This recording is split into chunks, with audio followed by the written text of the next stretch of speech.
Welcome to FX Signal Team.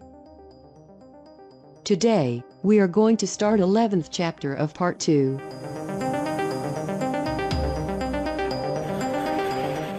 The main topic of this chapter is exiting trades.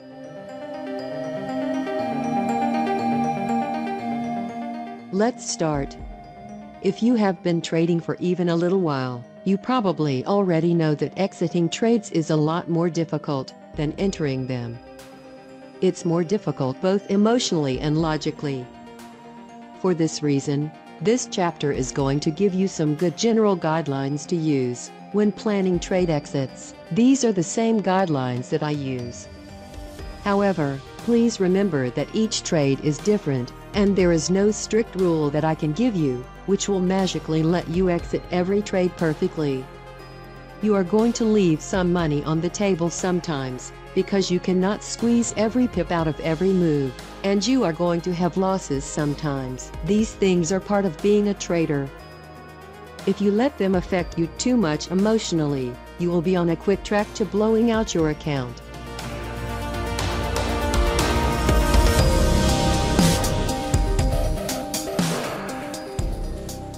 The psychology of exiting a trade. I want to start by discussing a little about the psychology of trade exits, because it is typically after exiting a trade that traders are the most emotional and at the highest risk of making a stupid emotion-fueled trading mistake. First, you need to accept the consequences of your trade exit. However you exit it, win, lose or draw, you absolutely have to do everything within your power to not let the results of that trade influence you too heavily and cause you to do something stupid like jump back into the market to get revenge for a trade you just lost on. Traders also often jump right back into the market after a nice winner because they are overconfident and their perception of risk declines significantly after a nice winning trade, or especially after a series of winning trades. This is why many traders experience their biggest drawdown periods right after their most profitable periods.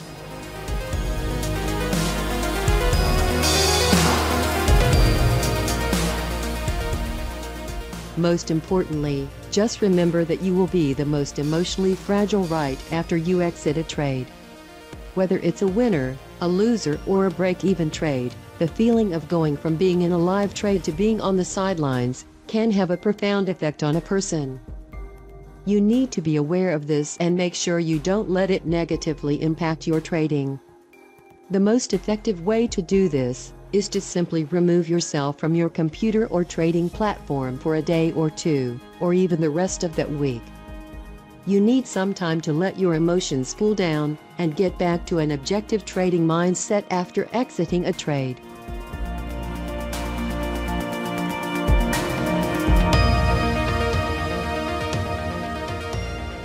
Stop losses. Trade exits don't just include profit targets and rewards, they also include stop losses, and honestly, you should spend more time thinking about stop losses than you do about profit targets. How you manage your trades will dictate whether or not you succeed long-term in trading, and placing your stop losses properly is a big part of proper trade management. The first thing you should think about when planning your trade exit strategy is your stop loss placement. Pay more attention to your stop loss and the potential risk of a trade than the potential reward.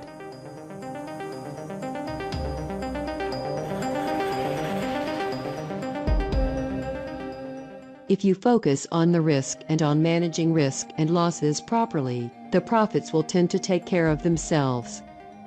Most traders are way too focused on reward and profits, and this causes them to lose money. You are a risk manager first and foremost, not a profit-making machine, because you cannot make profits if you don't focus on risk.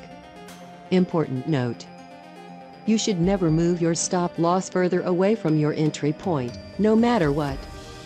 This is like the cardinal sin of trading, and it's a fast track to blowing out your account. Stop losses should only ever be moved to reduce your risk on the trade, to break even or to lock in profit by trailing the stop.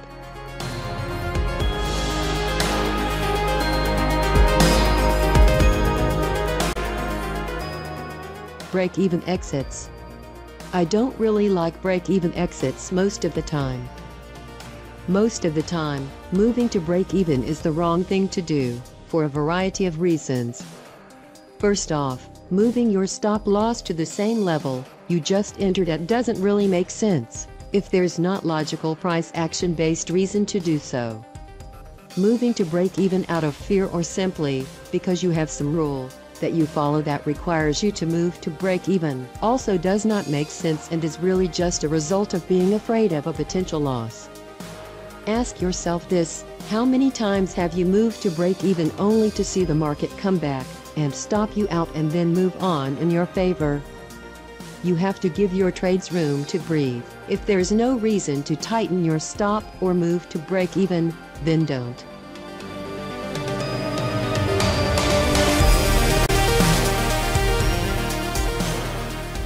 A very important point to remember is that, by exiting at break-even, or closing your trade out manually before it has hit your stop-loss or profit target, if there's no reason to, means you are eliminating the potential of your trading strategy or edge to play out and work in your favor.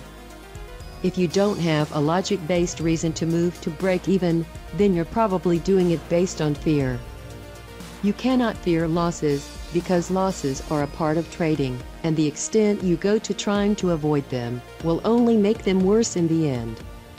You have to learn to accept losses and manage them by properly controlling your risk and not over-trading.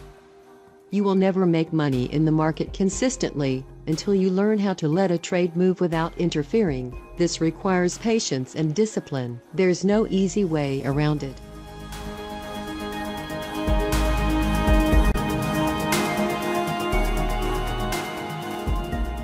Whilst I don't normally like moving to break-even, there are some valid reasons to move your stop-loss to break-even sometimes. Here are some logic and price action-based reasons you may decide to move your stop-loss to break-even. If an opposing price action signal on the same time frame you entered on causes caution and changes market conditions, you can take that as a logic-based reason to move to break-even or lock in profits or close the trade.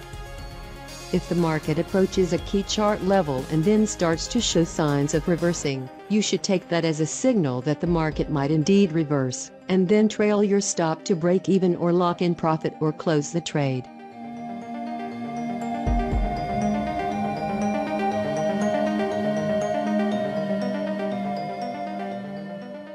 If a big news announcement like non-farm payrolls is coming out and you're up a nice profit, you might want to move to break even or lock in profit. Volatile news announcements like this can sometimes change market conditions.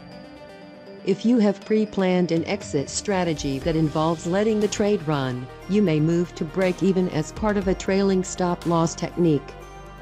Typically, in these scenarios, break-even is just one step in the trailing process. You will then trail the stop up and up, or down and down, to lock in more profit as the trade moves in your favor. This only works in strong trends, typically with low volatility.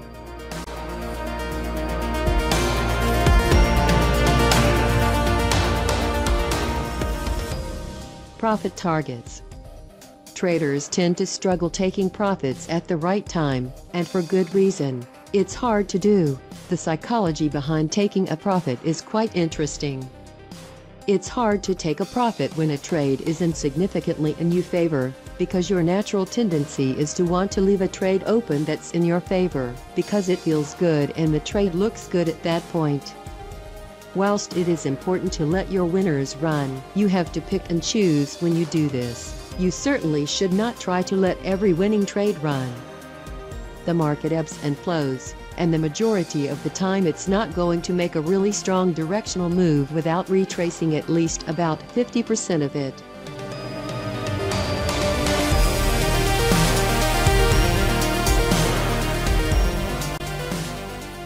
Thus, it makes much more sense as a short-term swing trader to take a solid 2-to-1 or 3-to-1 profit when the market is offering it to you, rather than waiting until the market retraces against your position and moves all the way back towards your entry point or beyond, at which point you will probably exit emotionally, since you are mad. you let all that open profit go.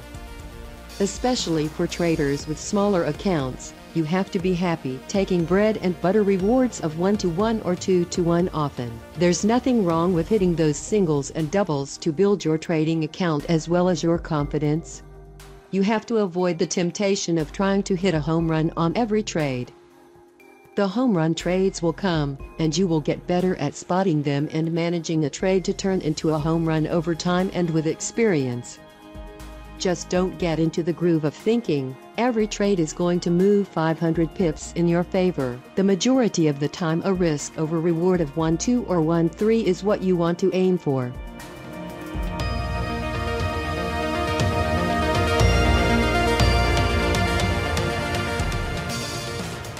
Having patience to hold trades. Having the patience to let your trades play out is critical to building your trading account and to long-term trading success. The trades that will make you the most money are the ones that you hold and don't mess around with until they hit your profit target or that you trail your stop on. Remember, as I said above, if there's no logical or price action-based reason to exit a trade prematurely, then don't do it. Leave it open instead and let it run its course. Set and forget. It will help if you think of set and forget as more of a default trade management technique, not something you do all the time despite what the market is telling you.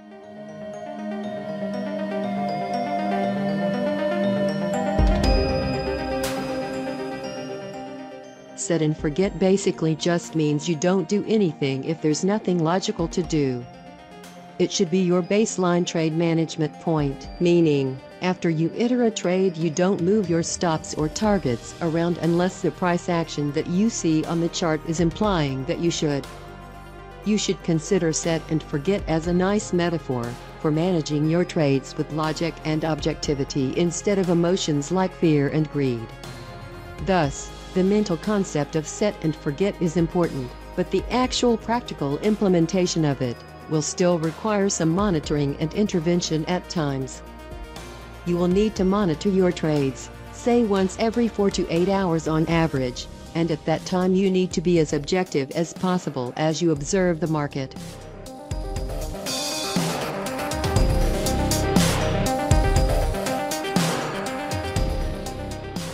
If a trade is working as planned, then do nothing.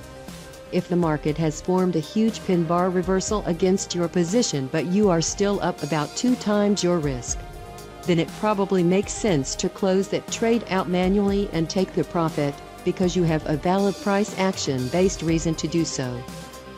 However, let's say you check in on your trade, and it's gone against you by 20 or 30 pips in what was just a normal market reaction, but there's no obvious or dramatic price action reversal against your position. You would not close the trade at that point, you would instead leave it open and just let the trade play out. Closing a trade only because it has gone against you a little bit is not a good enough reason to close it out. We need to give our edge time to play out if there's no logic or price action-based reason to close it out.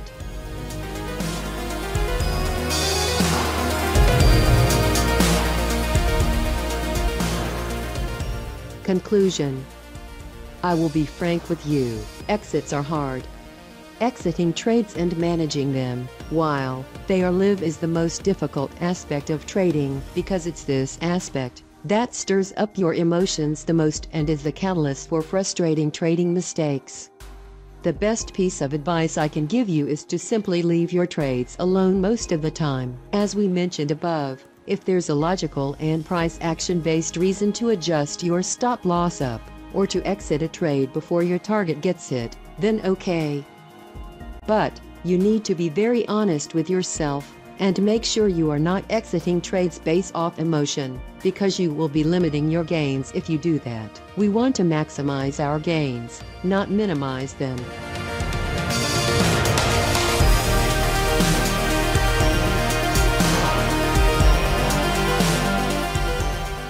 Our next chapter will be money management, risk reward and trade planning.